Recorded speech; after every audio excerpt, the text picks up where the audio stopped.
Hello అండి, నా పేరు doctor G Venkateswarlu, doctor Sarajas ayurvedic hospital, Kukatpally, Manikonda. So ఈరోజు మనము అసలు క్షారసూత్ర అంటే ఏంటి, క్షారసూత్ర చేయించుకుంటే బాగా పెయిన్ ఉంటుందా, బయట చాలామందికి చాలా అపోహలు ఉన్నాయన్నమాట. ఈ క్షారసూత్ర అనే ప్రొసీజర్ చేసుకుంటే చాలా నొప్పి ఉంటుందని, సో చాలా బ్లీడింగ్ ఉంటుంది, పేషెంట్కి చాలా ఇబ్బందులు ఉంటాయని చెప్పి కొన్ని రకాల అపోహలు ఉన్నాయి. సో ఈరోజు నేను వాటి గురించి చెప్తాను. మీరు క్షారసూత్ర అనేది ఏంటంటే it's an classical ayurvedic procedure. ఎక్స్క్లూజివ్గా దాన్ని మనం ఫిస్టులాకే దాన్ని యూజ్ చేయడం జరుగుతుంది అనమాట. సో ఎందుకు అసలు క్షారసూత్రనే యూజ్ చేస్తారు అన్నప్పుడు, జనరల్గా ఈ ఫిస్టులా ఈ నానోలో మనం ఏదైనా ఓపెన్ సర్జరీస్ చేయాల్సి వచ్చినప్పుడు ఏంటంటే ఇది ఇన్ఫెక్షన్ అనమాట. ఈ ఇన్ఫెక్షన్ అనేది మలద్వారం చుట్టుపక్కల కండరాలని క్రాస్ చేస్తూ ఉంటుంది.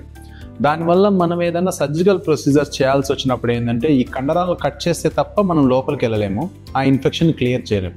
అలా చేసినప్పుడు ఏమవుతుందంటే మోషన్ కంట్రోల్ లేకపోవడము, ఆ భాగం కొంచెం వీక్ అయిపోయి మోషన్ ఎక్కువసేపు ఆపుకోలేకపోవడం అనే కండిషన్ వచ్చే అవకాశం ఉంటుందట. అందుకే మనము ఈ క్షారసూత్ర ద్వారా మనము ఈ ఫిస్టులాని ట్రీట్ చేసినట్లయితే 100% మనకి రికరెన్స్ అనేది లేకుండా, కాంప్లికేషన్స్ లేకుండా ఈజీగా చేయొచ్చండి. సో చాలామంది కొన్ని అపోహలు ఉంటాయి, దీన్ని ఎలా చేస్తారు ఏంటి అనేది. జనరల్గా ఎట్లయితే మనకి మలద్వారం బయట ఒక హోల్ ఉండి లోపల ఒక హోల్ ఉంటుందో ఫిస్టులాలో, ఈ మలద్వారం బయట నుంచి లోపల హోల్లోకి మనము ఈ క్షారసూత్రాన్ని అప్లై చేయడం జరుగుతుంది అనమాట. ఇలా అప్లై చేసినప్పుడు దీనికి ఉన్న మెడికేషన్ ప్రభావం వల్ల అది గ్రాడ్యువల్గా వారం వారం కట్ అవుతూ గ్రాడ్యువల్గా వెనక నుంచి మారుతూ ఉంటుంది. ఎట్ ది సేమ్ టైం ఆ లోపల నుంచి పస్ అనేది రావడం జరుగుతుంది అనమాట. సో ఈ మూడు జరుగుతూ ఉంటాయి, drainage, cutting, healing.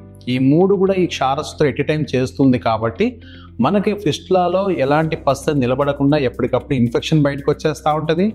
At the same time cut అవుతుంది, వెనక భాగం కూడా ఫిస్టులా యొక్క వెనక భాగం కూడా హీల్ అవుతూ ఉంటుంది. సో ఈ విధంగా మనకి ఈ క్షారసూత్ర అనేది బాగా ఇది చేస్తూ ఉంటుంది.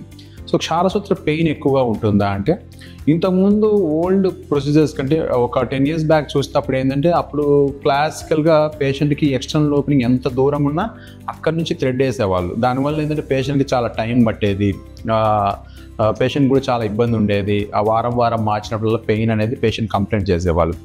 బట్ ఇప్పుడు దాంట్లో కూడా మనకి చాలా అడ్వాన్స్డ్ ప్రొసీజర్స్ వచ్చాయి.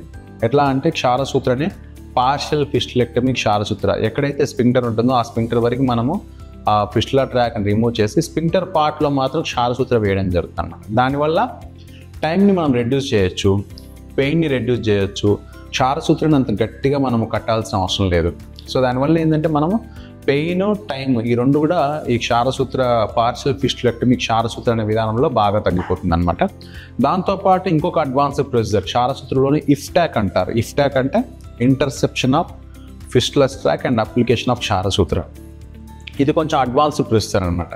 సో ఈ ప్రొసీజర్ కానీ మనం చేసినట్లయితే పేషెంట్కి థైలో ఉన్నా కానీ అబ్డామిన్లో ఉన్నా కానీ ఓపెనింగ్ మనకి ఇఫ్టాక్ అనే విధానం ద్వారా పేషెంట్కి ఒక చిన్న ఓపెనింగ్ని, ఒక విండో క్రియేట్ చేసి ఆ విండో నుంచి ఎక్కడైతే ఇన్ఫెక్షన్ వచ్చిందో అక్కడికి కానీ మనం ఈ క్షారసూత్రాన్ని అప్లై చేసినట్లయితే ఈ బయట దూరంగా ఏర్పడినటువంటి ఫిస్టులా యొక్క పుండు ఆటోమేటిక్గా మానిపోతుంది. పేషెంట్కి ఎక్కువ రోజులు టైం అవసరం ఉండదు.